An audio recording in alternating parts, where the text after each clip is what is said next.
నమస్తే, నేను Vamshi. Welcome to question hour. తెలంగాణలో రోజు రోజుకు సైబర్ క్రిమినల్స్ రెచ్చిపోతున్నారు. ఇక్కడ అక్కడ అని కాదు, ఎక్కడైనా వారి కన్ను పడిందంటే చాలు అది ఎవరిదైనా హ్యాక్ కావాల్సిందే. సైబర్ మోసాలకు అనేక రకాలుగా వీళ్లు పాల్పడుతున్నారు. మరోవైపు సమాజంలో పెరుగుతున్న సైబర్ నేరాలు ఆందోళనకు కూడా గురి చేస్తున్న పరిస్థితి. నిత్యం కేసులు పెరుగుతున్నాయి తప్ప తగ్గడం లేదన్న వాదనలు వినిపిస్తున్నాయి. అధికారులు ఎన్ని చర్యలు తీసుకుంటున్నా, ఎలాంటి కఠిన చట్టాలను ప్రవేశపెట్టినా లాభం లేకుండా పోతుంది. ఏకంగా తెలంగాణ హైకోర్టు వెబ్సైట్నే హ్యాక్ చేశారు దుండగులు. అంతేకాదు, సైబరాబాద్ రాచకొండ పోలీస్ కమిషనరేట్ వెబ్సైట్లను కూడా హ్యాక్ చేసి బెట్టింగ్ సైట్లకు రీడైరెక్ట్ చేశారంటే వారు ఎంతకు తెగిస్తున్నారో ఇట్టే అర్థమవుతుందంటున్నారు సైబర్ ఎక్స్పర్ట్స్. అయితే హైకోర్టు వెబ్సైట్ హ్యాక్ అయిన కొద్ది రోజులకే పోలీసుల వెబ్సైట్లను హైజాక్ చేశారు. ఇక ఐటీ విభాగం, ఎన్ఐసి అధికారులు కలిసి ముఠాలను గుర్తించే పనిలో నిమగ్నమయ్యారు. కీలక ప్రభుత్వ శాఖల వెబ్సైట్ల మీద సైబర్ అటాక్ జరగడం సంచలనంగా మారడంతో పోలీసులు సీరియస్గా ఈ విషయాన్ని తీసుకున్నారు. రంగంలోకి దిగిన ఐటీ వింగ్ 2 కమిషనరేట్ల సర్వర్లను డౌన్ చేసి సురక్షితంగా ఉన్నాయో లేదో పరిశీలించింది. అటు తర్వాత వెబ్సైట్ల నిర్వహణను చూస్తున్న ఎన్ఐసి అలర్ట్ అయింది. హ్యాకింగ్కు కారణమైన ముఠాలను గుర్తించేందుకు ప్రయత్నాలు శరవేగంగా జరుగుతున్నాయి. గత కొంతకాలంగా ప్రభుత్వ శాఖలకు చెందిన వెబ్సైట్ల మీద వరుసగా సైబర్ దాడులు జరుగుతుండటంతో సైబర్ భద్రతపై కొత్త చర్చ జోరందుకుంది. అయితే పోలీసులకే సవాల్ విసిరిన ఐబొమ్మ రవిని మాత్రం పోలీసులు వలపన్ని పట్టుకున్నారు. ఏకంగా పోలీసులకే సవాల్ చేసిన రవికి మించిన సైబర్ నేరగాళ్లు ఉన్నారన్న నిజం మాత్రం తేలిపోయింది. వారిని ఎలా పట్టుకుంటారు? వారిపై ఎలాంటి నిఘా కొనసాగుతోంది?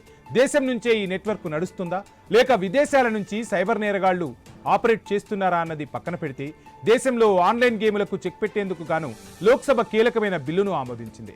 ఇకపై ఎవరైనా ఆన్లైన్ గేముల గురించి ప్రచారం చేసినా, నిర్వహించినా, ప్రోత్సహించినా జైలు శిక్ష, భారీ జరిమానా విధిస్తారు. కొన్ని సందర్భాల్లో జైలు శిక్షతో పాటు జరిమానా కూడా విధించేలా కేంద్ర సర్కార్ సైబర్ నేరాలపై బిల్లును రూపొందించింది. అయితే ఎన్ని చట్టాలు చేసినా హ్యాకర్లకు భయం లేకుండా పోతుందా? సైబర్ నేరగాళ్లను కట్టడి చేయడం ఎలా? ఎంతమందిని కట్టడి చేసినా ఈ హ్యాకింగ్కు చెక్ పెట్టలేమా? ప్రభుత్వ శాఖల వెబ్సైట్లనే టార్గెట్ చేశారా? ప్రభుత్వ పెద్దలకే సవాల్ విసురుతున్నారా? వెబ్సైట్లను విదేశాల నుంచి హ్యాక్ చేస్తున్నారా? దేశంలోని సైబర్ ముఠాలే హ్యాక్ చేస్తున్నాయా? ఈ అంశాలు తెలియాల్సిన అవసరం ఉంది. ఇక ఇదే అంశానికి సంబంధించి డీటెయిల్స్ అందించేందుకు మా ప్రతినిధి ప్రవీణ్ జాయిన్ అవుతున్నారు. ప్రవీణ్, చూస్తున్నాం సైబర్ నేరగాళ్లు రోజు రోజుకు రెచ్చిపోతున్న పరిస్థితి. ఏకంగా ప్రభుత్వ వ్యవస్థలనే హ్యాక్ చేస్తూ సవాల్ విసురుతున్నారు. సో ఏంటి, హైదరాబాద్ పోలీస్ యంత్రాంగం ఏ విధంగా దృష్టి పెట్టబోతుంది? డీటెయిల్స్ ఏంటి? ఎస్ వంశీ, మనం చూసుకుంటే కనుక రీసెంట్గా ఇక సైబరాబాద్తో పాటు రాచకొండ 2 కమిషనరేట్లో ఉన్నటువంటి ఏదైతే వెబ్సైట్లు ఉంటాయో మొత్తం అఫీషియల్ వెబ్సైట్ మొత్తం టోటల్గా కూడా సైబర్ అటాక్ జరిగింది. సైబర్ నేరగాలు దాన్ని హ్యాక్ చేయడం జరిగింది. అయితే పూర్తిగా 10 రోజుల పాటు కూడా ఆ యొక్క వెబ్సైట్ను మొత్తం టోటల్గా కూడా హ్యాక్ చేయడం జరిగింది. దాన్ని ఎన్ఐసి అధికారులతో పాటు మొత్తం టోటల్గా కూడా ఇటు ఐటీ విభాగానికి సంబంధించిన అధికారులు కూడా పరిశీలించి ఏ విధమైన డాటా చోరీ కాకుండా దాన్ని మొత్తం టోటల్గా కూడా సర్వర్లన్నీ కూడా డౌన్ చేసిన నేపథ్యంలో అన్ని సర్వర్లు బ్లాక్ కూడా చేశారు. బ్లాక్ చేసిన నేపథ్యంలో ఆ తర్వాత ఎన్ఎస్ఏ అధికారులు ఎక్కడి నుండి ఇది చేశారు, ఎవరు చేశారు అనే కోణం లోపల దర్యాప్తు చేసి ఇప్పుడు హై సెక్యూరిటీ లెవెల్లో ఉండేటటువంటి ఒక మొత్తం టోల్గా కూడా ఇప్పుడు మళ్ళీ నూతనంగా ఏర్పాటు చేసి టెక్నికల్ ఆధారంగా ఇప్పుడు ఆ వెబ్సైట్ను రీకనెక్ట్ చేశారు. అయితే మొత్తంగా చూసుకుంటే కనుక సైబర్ నేరగాలు కొత్త పందాలు తొక్కుతున్నారు. ఇటు పోలీసులకు కూడా సవాల్గా మారుతుంది. ఇటు సైబరాబాద్ ఒకటే కాదు, ఇటు కమిషనరేట్ ఒకటే కాదు, దేశవ్యాప్తంగా ప్రపంచవ్యాప్తంగా ఈ యొక్క సైబర్ నేరగాలు మొత్తం టోటల్గా కూడా వినూత్న రీతిలో ప్రయత్నాలు చేస్తున్నారు. వినూత్నంగా ఇప్పుడు ఏఐ వచ్చినప్పటి నుండి కూడా ఏఐ యొక్క వీడియోను అప్లోడ్ చేస్తూ ఏఐ మాట్లాడినట్టు సృష్టి చేసి మొత్తం టోటల్గా కూడా ఆ విధంగా సైబర్ నేరాలకు పాల్పడుతున్నారు. ఇట్లా ఏఐతో చేసేటటువంటి సైబర్ నేరాలు ఏవైతే ఉంటాయో వాటిని గమనించడం మొత్తం పోలీసులకు కూడా ఒక సవాల్గా మారిపోతుంది. ఎందుకంటే ఇప్పుడు మానవ రహితంగా చేసేదాన్ని ఆ పోలీసులు దాన్ని ఎదుర్కోవాలంటే కొద్దిగా సవాల్గా మారే ఆలోచనలు ఉంటాయి. కాబట్టి అయితే ఆ నెట్వర్క్ ఎక్కడి నుండి ఉపయోగిస్తున్నారు అనే కోణం లోపల కూడా చూస్తున్నారు. అయితే కొన్ని ఆ బెట్టింగ్ యాప్లు కూడా చూసాం. మొన్న ఏదైతే ఈ యొక్క సర్వర్లు అయితే పోలీస్ శాఖకు సంబంధించినటువంటి మెయిన్ సర్వర్లు మొత్తం హ్యాక్ అయిన నేపథ్యంలో వాటిని ఓపెన్ చేసినా డైరెక్ట్గా ఆ బెట్టింగ్ యాప్లకు వెళ్ళిపోతున్నాయి. అయితే ఇప్పటికే బెట్టింగ్ యాప్ల పైన కేంద్ర ప్రభుత్వం మొత్తంగా కూడా చర్యలు తీసుకుంటుంది. బెట్టింగ్ యాప్ ప్రమోట్ చేసే వాళ్ళపైన కూడా చర్యలు తీసుకుంటుంది. మొన్న రీసెంట్గా చూసుకుంటే కనుక తెలంగాణలో కూడా మన హైదరాబాద్కు చెందినటువంటి ఎవరైతే ఈ యొక్క బెట్టింగ్ యాప్కు ప్రమోట్ చేసినటువంటి 29 మంది ఇటు యూట్యూబర్స్ కానీ ఇటు సినీ ప్రముఖులు కానీ ఇటు అయితే సోషల్ మీడియా ఇన్ఫ్లుయెన్స్ ఉన్న వాళ్ళని అందరినీ కూడా అయితే సిబిఐ అధికారులు అయితే సిఐడి అధికారులు ప్రశ్నిస్తున్నారు. ఈ నేపథ్యంగా చూసుకుంటే కనుక వాళ్ళు కొత్త పందాలు కూడా తొక్కుతున్నట్టుగా తెలుస్తుంది. అన్యోన్ లింకులను ఏర్పాటు చేస్తున్నారు. అయితే ఆ యొక్క బెట్టింగ్ యాప్లో కూడా అయితే లొకేషన్ చేంజ్ చేసుకోవచ్చు. అంటే ఇప్పుడు తెలంగాణలో ఆ బ్యాన్ ఉంది, తెలంగాణలో ఈ యొక్క యాప్లన్నీ బ్యాన్ ఉన్నాయి. అయితే ఈ యొక్క బ్యాన్ ఉన్న క్రమం లోపల తెలంగాణ అని కాకుండా వేరే స్టేట్ పెట్టి అక్కడ కర్ణాటకనో ఏదో అప్లై చేసేస్తే ఆ విధంగా వస్తుంది. అంటే అక్కడ లొకేషన్లో మాత్రం లొకేషన్ చేంజ్ అవుతుంది. అంటే ఈ విధంగా కూడా కొంతమంది సైబర్ నేరగాలు తమ యొక్క పందాలను మార్చుకుంటున్నారు. కాబట్టి వివిధ వెబ్సైట్ల ద్వారా వివిధ లొకేషన్ల ద్వారా ఈ యొక్క సర్వర్లకు పాల్పడుతున్నారు. ఈ యొక్క మొత్తంగా చూసుకుంటే కనుక ఇట్లా హ్యాక్ చేస్తున్నారు. కాబట్టి వాళ్ళని పట్టుకోవడం కూడా పోలీసులకు సవాల్గా మారుతుంది. దీని నేపథ్యం మొత్తం టోటల్గా ఓవరాల్గా చూసుకుంటే కనుక ఖచ్చితంగా అయితే ఇది ఎక్కడి నుండి జరుగుతుంది, ఎవరు చేస్తున్నారు అనే హ్యాకర్స్ను పట్టుకోవడం పోలీసులకు సవాల్గా మారుతున్నటువంటి ఆ సిచ్యువేషన్ను కూడా చూస్తున్నాం. కాబట్టి ఏది ఏమైనా అయితే ప్రభుత్వ శాఖలకే మెయిన్గా టార్గెట్ చేస్తూ ప్రభుత్వాలకు సవాలు విసురుతున్నారు. ఇటు పోలీస్ శాఖని కూడా టార్గెట్ చేస్తూ పోలీసులకు కూడా సవాల్ విసురుతున్నటువంటి సిచ్యువేషన్ కనబడుతుంది. అయితే దీనికి అనుగుణంగానే ఆ విధంగా టెక్నాలజీ పరంగా ఎవరైతే ఇప్పుడు హ్యాకర్స్ ఉన్నారో హ్యాకర్స్కు మించిన టెక్నాలజీ రావడం జరుగుతుంది. కాబట్టి ఆ దానికి అనుగుణంగానే ఖచ్చితంగా దీనికి నూతన టెక్నాలజీ ప్రకారంగా ఈ యొక్క సర్వర్లను ప్రభుత్వ సర్వర్లను మొత్తం కూడా సేవ్ చేసేటటువంటి దానికి ప్రొటెక్ట్ అయినటువంటి పాస్వర్డ్ని కూడా ఉంచడం అవసరం ఉంటుంది. ప్రవీణ్, మనం చూస్తుంటాం వెబ్సైట్ల నిర్వహణ అన్నీ కూడా ఎన్ఐసి చూస్తూ ఉంటుంది. సర్వర్లకు సంబంధించి ఫైర్ వాల్ ప్రొటెక్షన్స్ ఇవన్నీ కూడా ఎన్ఐసి చూస్తూ ఉంటుంది. సో ఎన్ఐసి ఏం చెప్తోంది మొత్తంగా, అదేవిధంగా ప్రజలకు ప్రభుత్వ శాఖల నుంచి కానీ ఇటు పోలీసుల నుంచి కానీ సైబర్ అటాకులు బారిన పడకుండా ఉండాలంటే ఎలాంటి జాగ్రత్తలు తీసుకోవాలని చెప్తున్నారు? ఎస్ వంశీ, దీనిపైన అవగాహన కూడా కల్పిస్తున్నారు. అన్నోన్ లింక్స్ ఏవైతే వస్తాయో వాట్సాప్ల ద్వారా కానీ కామన్ మెసేజ్లో కానీ అయితే అన్నోన్ లింకులను ఎవరు కూడా ఓపెన్ చేయదు అంటూ కూడా ఇటు పోలీస్ శాఖ నుంచి చెప్తూ ఉన్నారు. అదేవిధంగా ఆధార్ కార్డ్ అప్డేట్ అంటూ కూడా కొన్ని మెసేజ్లు వస్తున్నాయి. దాన్ని మొత్తం ఆ లింక్ను ఓపెన్ చేసే క్రమంలో మన డేటా మొత్తం వాళ్ళకి వెళ్ళిపోతుంది. అయితే బ్యాంక్ అకౌంట్కు సంబంధించిన డీటెయిల్స్ కూడా వెళ్ళిపోతుంది. కాబట్టి వీటిపైన జాగ్రత్తగా ఉండాలంటూ కూడా ప్రయాణ సమయంలో ఇప్పుడు మెట్రోలో కానీ లేదంటే ఇప్పుడు వస్తున్నటువంటి కొన్ని కొత్త ఏదైతే టెక్నాలజీ ఉందో ఆ టెక్నాలజీ ప్రకారంగా అక్కడ అడ్వర్టైజ్మెంట్స్ కూడా ఇవ్వడం జరుగుతుంది. ఆ ప్రచారం కూడా చేస్తున్నారు, అవగాహన కూడా కల్పిస్తున్నారు. అదేవిధంగా సెల్ ఫోన్లో కూడా కాలర్ ట్యూన్లో కూడా అయితే ఈ రూపంలో కాలర్ ట్యూన్ రూపంలో కూడా ప్రజలకు, ఎందుకంటే విలేజ్లలో ఈ పల్లెల్లో ఉండేటటువంటి వాళ్ళకు తెలియకుండా ఉంటుంది. కాబట్టి వాళ్ళకు కాలర్ ట్యూన్ రూపంలో కూడా ప్రభుత్వం అవగాహన కల్పిస్తుంది. ఎలాంటి అన్యోన్యం కొత్త లింకులను అయితే మొత్తం కూడా దానిపైన ఓపెన్ చేయకుండా ఉండడమే బెటర్ అంటూ కూడా చెప్తుంది. ఆ విధమైన టెక్నాలజీని కూడా కనుక్కుంటుంది. అయితే మన మొబైల్ ఫోన్లోనే ఒక ఆప్షన్ ఉంటుంది. ఆ ఆప్షన్ని కూడా సెట్టింగ్లకు వెళ్ళేసి ఆ ఆప్షన్ని కూడా ఆన్ చేసుకుంటే అన్యోన్ లింకులు రాకుండా ఉంటాయి. అవి వచ్చినా కూడా వెంటనే బ్లాక్ అయిపోతుంది అంటూ కూడా కొత్తగా పోలీసు వాళ్ళు ఒక యాప్ని కూడా తీసుకొని రావడం జరిగింది. ఆ యాప్ ద్వారా కూడా ప్రజలందరూ కూడా సురక్షితంగా ఉంటారు అనే ఉద్దేశంతో కూడా కొన్ని యాప్లను కూడా తీసుకొని రావడం జరిగింది. వంశీ, ప్రవీణ్, చూస్తున్నాం ఈ మధ్య సిస్టమ్సే కాదు సర్వర్సే కాదు ఈవెన్ సామాన్యుడి చేతిలో ఉన్న మొబైల్ను కూడా సైబర్ నేరగాళ్లు హ్యాక్ చేస్తున్న పరిస్థితి, పూర్తిగా వాళ్ళ కంట్రోల్లోకి తీసుకుంటూ ఉన్నారు. సో చాలామంది అంటే సెలబ్రిటీల నుంచి సామాన్యుల వరకు కూడా మొబైల్ ఫోన్స్ హ్యాక్ అవుతున్న పరిస్థితి. దీనికి సంబంధించి ఇటు ప్రభుత్వం కానీ పోలీస్ యంత్రాంగం కానీ అంటే ఎన్ఐసి కానీ ఏమైనా ప్రత్యేక చర్యలు తీసుకోబోతుందా? ఎస్, ఖచ్చితంగా వంశీ, దీనిపైన క్రైమ్ బ్రాంచ్ వాళ్ళు కూడా దీనిపైన మొత్తం కూడా ఒక ఇంట్రాగేషన్ కూడా చేస్తున్నారు. సామాన్యులకు కూడా అన్యోన్ లింకులను ఓపెన్ చేయడం ద్వారా మన యొక్క పర్సనల్ డేటా మొత్తం కూడా వెళ్తుంది. ఇప్పుడు ఈ మధ్యలో మొత్తం టోటల్గా చూసుకుంటే కనుక డిజిటల్ అరెస్ట్ అనే పేరుతోని కూడా కొత్త పందాలు తొక్కుతున్నారు. అయితే మీ యొక్క మొబైల్ ఫోన్ కానీ మొబైల్ ఫోన్కు లింక్ పంపించేసి డిజిటల్ అరెస్ట్ చేస్తున్నారు. అయితే ఈ మధ్యలోనే అయితే సినీ ప్రముఖులైనటువంటి నాగార్జున కూడా ఒక మీడియా సమావేశంలో మొత్తం కూడా చెప్పడం జరిగింది. తన కుటుంబ సభ్యులే ఆ డిజిటల్ అరెస్ట్కు గురయ్యారని చెప్తుంది. అంటే ఈ నేపథ్యం చూసుకుంటే కొంతమంది ఎమ్మెల్యేలు ఎంపీలకు కూడా ఈ యొక్క డిజిటల్ అరెస్ట్ మొత్తం కూడా ఇట్లా మోసం చేసిన క్రమం లోపల సైబర్ నేరగాలు ఎవరు అని కోణం లేకుండా కూడా. Right, thank you Praveen. మనతో మాట్లాడేందుకు మాధవరెడ్డి గారు ప్రముఖ సైబర్ టెక్నాలజీ నిపుణులు ఫోన్ ఇన్లో సిద్ధంగా ఉన్నారు. సో మాధవరెడ్డి గారు నమస్కారం అండి. మాధవరెడ్డి గారు, ఐఎమ్ ఆడిబుల్? నా వాయిస్ వినపడుతుందండి మీకు? వినిపిస్తుందండి. మాధవరెడ్డి గారు, మొత్తంగా చూస్తున్నాం సైబర్ నేరగాళ్లు ప్రభుత్వ వ్యవస్థలని ఏకంగా పోలీస్ శాఖనే టార్గెట్ చేసిన పరిస్థితి. సో ఎక్కడికక్కడ హ్యాకింగ్ చేస్తూ ఉన్నారు, డిజిటల్ అరెస్ట్లన్నీ కూడా జరుగుతున్నాయి. సో ఏంటి మనం ఒక రకంగా చూస్తున్నాం, హైదరాబాద్ ఐటీ రంగం విపరీతంగా డెవలప్ అవుతుందని చెప్తున్నాం, ప్రపంచానికే మనం ఎగుమతి చేస్తున్నాం. సో ఏంటి ఈ రక్షణ వ్యవస్థను మనం పెంపొందించుకోలేమా?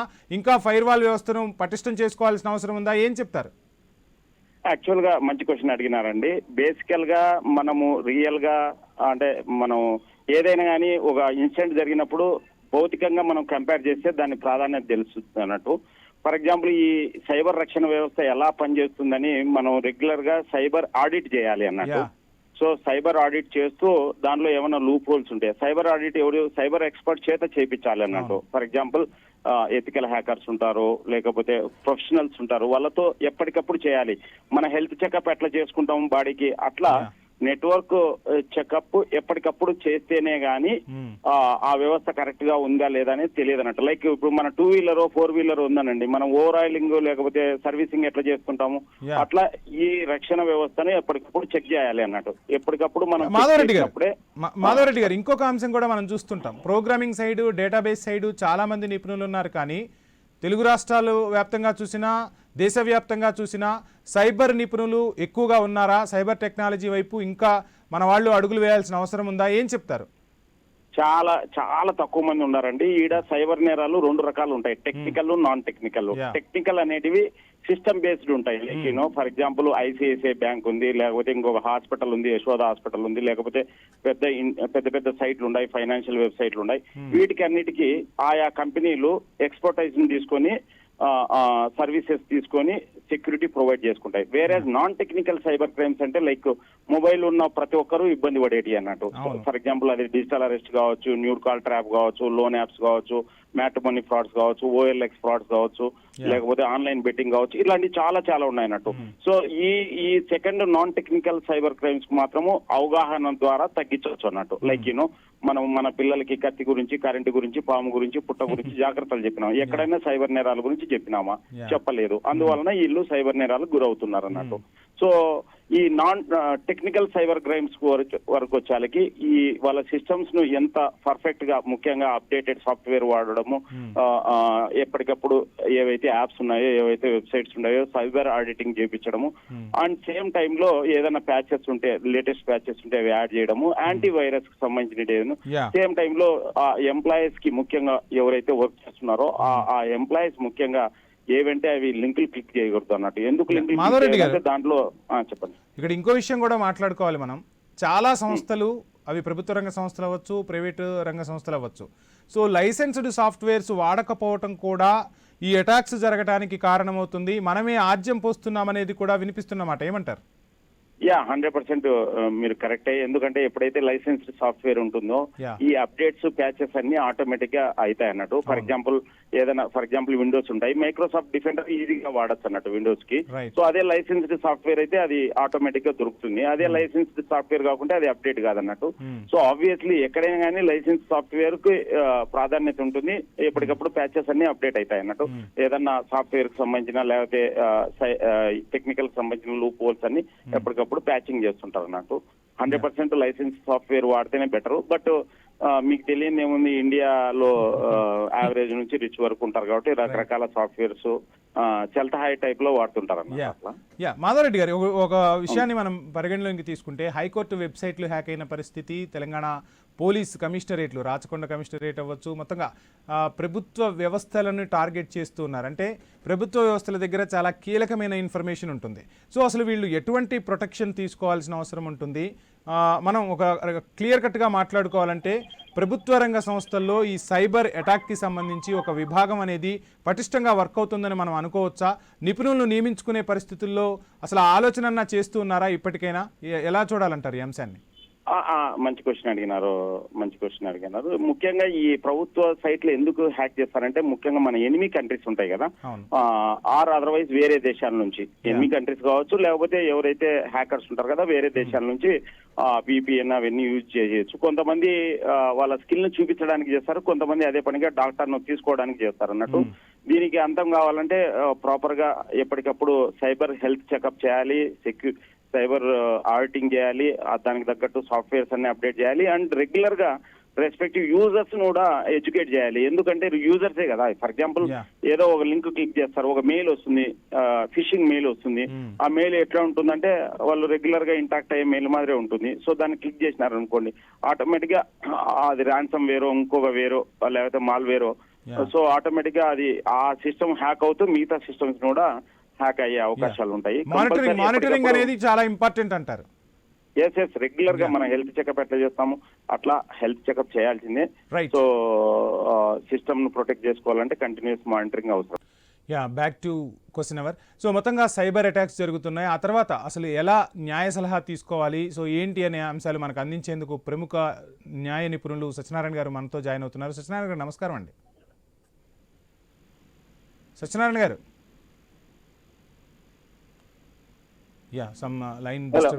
సత్యనారాయణ గారు నా వాయిస్ వినపడుతుందా అండి మీకు?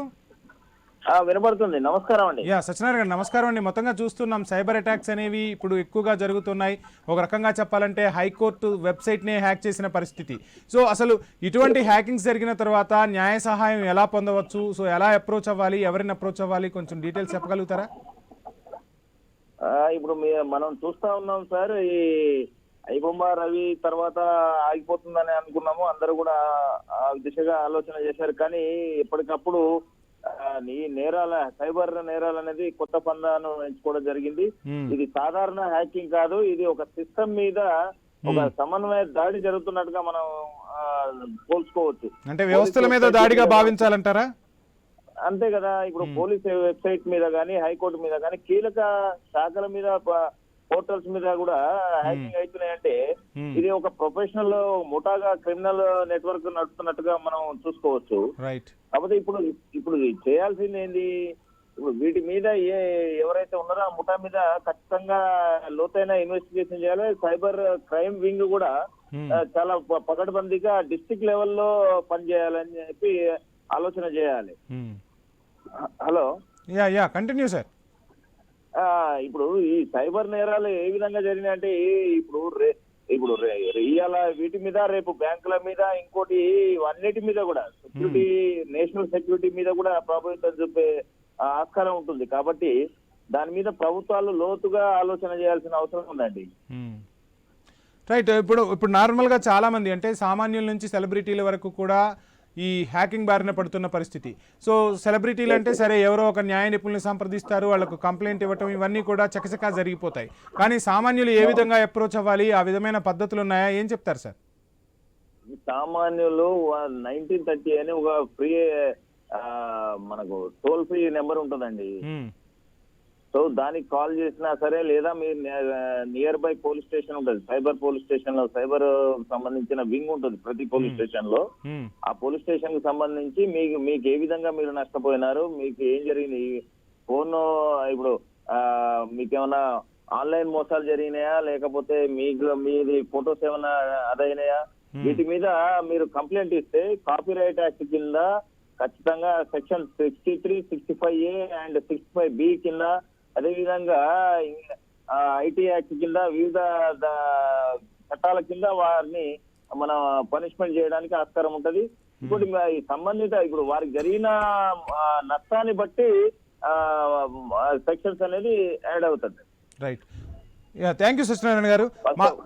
మాధవరెడ్డి గారు, మొత్తంగా చూస్తున్నాం సో అటాక్స్ అనేవి ఎప్పుడూ జరుగుతూనే ఉంటాయి. మనం ఎత్తులు వేస్తుంటే వాళ్ళు దానికి మించి పై ఎత్తులు వేయటం కామన్. సో అసలు ఎటువంటి ప్రికాషన్స్ తీసుకోవాలంటారు, ఏం చెప్తారు? యాక్చువల్ గా ఇప్పుడు అగైన్ ఈ రెండు టైపులు ఉంటాయండి. ఒకటి టెక్నికల్ సైబర్ క్రైమ్స్, రెండు non technical cyber crimes. Technical cyber crimes anyhow organisation కు లాట్ ఆఫ్ ఫండ్స్ ఉంటాయి కాబట్టి వాళ్ళు సిస్టమ్ ను అప్డేట్ చేసుకొని దానికి తగ్గట్టు ఎక్స్పర్ట్స్ ని పెట్టుకొని సిస్టమ్ ను ప్రొటెక్ట్ చేసుకోవడానికి ట్రై చేస్తారు. రెగ్యులర్ గా వాళ్ళు ఆడిటింగ్ చేసుకుంటూ, లేకపోతే రెగ్యులర్ గా అన్ని రకాల టెస్ట్ లైక్ పెనిట్రేషన్ టెస్ట్ కావచ్చు, లేకపోతే ఎస్క్యూఎల్ ఇంజెక్షన్ కావచ్చు, లేకపోతే ఎనీ అదర్ టెస్ట్ చేసి కంట్రోల్ చేస్తారు. వేరే నాన్ టెక్నికల్ సైబర్ క్రైమ్స్ ఏవైతే ఉంటాయో individuals all citizens including there employees also suffer అయ్యే అవకాశం ఉంటుంది. సో దానికి ఏంటంటే మనం రియల్ లైఫ్ లో చూసినారంటే ముఖ్యంగా నాన్ టెక్నికల్ సైబర్ క్రైమ్స్ 99.99% బాధితుని సహకారంతోనే జరుగుతుంది. Yeah. ఫర్ ఎగ్జాంపుల్ మన పర్సు పోయింది, మన చైన్ పోయింది, మన మొబైల్ పోయింది, మన సహకారం ఉండదు. వేరే సైబర్ క్రైమ్స్ వచ్చేళ్ళకి వీళ్ళు తెలియకోకుండానే సహకరిస్తారు. ఎందుకు తెలియకోకుండానే సహకరిస్తారంటే కేవలం 5 కారణాలు: అత్యాశ, అమాయకత్వము, కామము, భయము, ఒంటరితనం అన్నట్టు. ఫర్ ఎగ్జాంపుల్ మీకు తెలుసు, సింపుల్ గా చెప్పాలంటే మనం జంక్ ఫుడ్ తింటే ఏమైతుంది? ఆరోగ్యం పాడవుతుంది. అట్లనే సోషల్ మీడియాలో పిచ్చి పిచ్చి రీల్స్, పిచ్చి పిచ్చి మ్యాటర్ అవన్నీ చూసుకొని దాన్ని నమ్మి అదే నిజం అనుకొని వాళ్ళతో కాంటాక్ట్ అయి మోసపోతే గవర్నమెంట్ ఏం చేస్తుందండి? యాక్చువల్ గా దాన్ని ఏమంటారు? అడుసు తొక్కనేలా, కాలు గడగనేలా. ఎవరికి వాళ్ళు అప్రమత్తంగా ఉండాల్సిన అవసరం అయితే ఉందంటారు. అప్రమత్తంగా ఉండాలి. ప్రతి విద్యాలయము, ప్రతి సంస్థ వాళ్ళ ఉద్యోగులకు, వారి విద్యార్థుల తల్లిదండ్రులకు, వినియోగదారులకు రెగ్యులర్ గా సైబర్ నేరాల మీద అవగాహన కల్పించాలి. మనం ఎయిడ్స్ గురించి మాధవరెడ్డి గారు, ఇంకొక అంశాన్ని కూడా మనం మాట్లాడుకోవాలి. సో ఎక్కడైనా ఇందాక కూడా మనం మాట్లాడుకున్నట్లే, సో ఎక్కడైనా మనకు ప్రోగ్రామింగ్ నిపుణులు ఉంటున్నారు, డేటాకి సంబంధించిన నిపుణులు ఉంటున్నారు, కానీ సైబర్ సెక్యూరిటీ అనే వర్డ్ వినగానే ఒక రకంగా అటువైపు అడుగులు వేయటం యువత కూడా తక్కువగా ఉన్న పరిస్థితి. సో అంటే ఏంటో అది ఒక రకంగా చెప్పాలి అంటే ఎందుకు మనం అటువైపు అడుగులు వేయాలన్నట్లుగా ఆలోచిస్తున్నారు. సో ఈ ఆలోచన ధోరణి మారాల్సిన అవసరం లేదా? కాలేజీల నుంచి ఐటీ కంపెనీల వరకు కూడా ఈ మార్పు తీసుకురావాల్సిన అవసరం దేశంలో లేదంటారా? ఇక్కడ ఒకటండి, దాంట్లో రకరకాలుగా ఉంటాయి. ఒకటి ఫ్రీలాన్సింగ్ చేయొచ్చు, 2 జాబ్ డ్రివన్ చేయొచ్చు అన్నట్టు. జాబ్ డ్రివన్ చేయాలంటే కంపల్సరీ వాళ్ళు అలాంటి కోర్స్ చేసుకోవాలా, అలాంటి ఎక్స్పీరియన్స్ తెచ్చుకోవాలి, తర్వాతనే వాళ్ళకి అవకాశాలు ఉంటాయి అన్నట్టు. వేరే ఫ్రీలాన్సింగ్ అయితే లైక్ ఒక ఫ్రీలాన్సర్ గా ఆర్గనైజేషన్ లెవెల్లోనో ఇంకొకటో. నేను సింపుల్ గా చెప్తాను, నాన్ టెక్నికల్ సైబర్ క్రైమ్స్ గురించి నేను గత 10 సంవత్సరాలుగా దాదాపు 200 సెషన్లు ఇచ్చినాను. తెలంగాణ పోలీసులకు 4 times, ఐఐటీస్ లోను, మినీ ప్లేసెస్ లోను. మీరు అంటే దీనికి రిలవెంట్ కాకపోయినా జస్ట్ కనెక్ట్ చేసి చెప్తాను. ఒక ప్రతి ఎన్నికల్లోనూ 1000 రూపాయల నుంచి 2000 రూపాయలు ఓటుకి ఇస్తున్నారు, ఇంటికి 10,000 ఇస్తున్నారు, దాదాపు 30 కోట్లు పెడుతున్నారు. ఈ నాయకులు ఊరికి 2,000 ఖర్చు పెడితే మనం మంచిగా ఆ ఊర్లో ఒక 5 మంది యువకులకు ట్రైనింగ్ ఇచ్చి ఊరిని కాపాడచ్చు. ఎగ్జాక్ట్ మై పాయింట్, నా పాయింట్ కూడా ఏంటంటే నిపుణుల కొరత అనేది ఖచ్చితంగా ఉంది. ప్రపంచాన్ని శాసించే ఐటీ నిపుణులు ఉన్నారని చెప్తున్నాం, కానీ అటువంటి హైదరాబాద్ కూడా ఐటీ ఎగుమతుల్లో టాప్ ప్లేస్లో ఉంది. కానీ ఇక్కడ మన వ్యవస్థల్లోనే సైబర్ అటాక్స్ జరుగుతుంటే వాటిని అడ్డుకోలేకపోతున్నాం. అంటే ఖచ్చితంగా నిపుణుల కొరత ఉన్నట్టే కదా. ఆ నిపుణుల కొరతను భర్తీ చేయాల్సిన బాధ్యత ప్రభుత్వాలపై, విద్యా సంస్థలపై లేదా అంటారా? మనం ఎగ్జాక్ట్ గా ఏంటంటే నీడ్ బేస్డ్ ఉంటుందండి. ఫర్ ఎగ్జాంపుల్ ఈ సైబర్ క్రైమ్స్ ఏవైతే జరుగుతున్నాయో మీకు తెలంగాణ గవర్నమెంట్ ఒక 6 months బ్యాక్ ఫిగర్స్ ఇచ్చినారు. 88,000 మంది మోసపోతే కేవలం 800 మంది మాత్రమే నిరక్షరాస్యులు. దాదాపు 87,000 మంది అక్షరాస్యులు అన్నారు. మీరు సైబర్ క్రైమ్ పోలీస్ స్టేషన్కి వెళ్ళిపోతే 1/2 మంది ఐటీ చదువుకున్నోళ్ళే ఉంటారు అన్నట్టు, ఐటీ ఉద్యోగస్తులు ఉంటారు. ఇక్కడ ప్రాబ్లం ఏంటంటే నాన్ టెక్నికల్ సైబర్ క్రైమ్స్ గురించి వచ్చేళ్ళకి వాటి మీద అవగాహన లేకపోవడం వల్ల మోసపోతున్నారు. ఈతరాని వ్యక్తి నీళ్ళలో దిగకూడదండి, నీళ్ళలో దిగితే మోసపోతాడు, మునిగిపోతాడు. Please conclude sir. Right. So మొత్తంగా థ్యాంక్ యూ మాధవరెడ్డి గారు, మీ విలువైన సలహాలు సూచనలు అందించినందుకు. సో ఎప్పుడు ఎక్కడి నుంచి ఎవరు అటాక్ చేస్తారో తెలియని పరిస్థితి, అరచేతిలోనే మనకు మొత్తం ప్రపంచమంతా ఇమిడిపోయింది మన మొబైల్ ద్వారా. సో ఎన్ని ఉపయోగాలు ఉన్నాయో అంతకు మించి దుష్ప్రయోజనాలు కూడా ఉన్నాయి. సో అవసరమైన వాటినే మనం ఉపయోగించాలి, అవసరమైన లింకుల్నే క్లిక్ చేయాలి, అనవసరమైన లింకులను క్లిక్ చేసి ఇబ్బందుల పాలు కాకూడదు. అలాగే ప్రభుత్వ వ్యవస్థలపై కూడా హ్యాకింగ్ జరుగుతోంది. నిపుణుల కొరతను ఏదైతే వేధిస్తున్న అంశం, సో ఆ నిపుణుల కొరతను అధిగమించి ఇక భవిష్యత్తులో ఈ అటాక్స్ జరగకుండా ప్రభుత్వాలు కూడా చర్యలు తీసుకుంటాయని ఆశిద్దాం. ఇది ఇవాల్టి క్వశ్చన్ అవర్. Stay tune.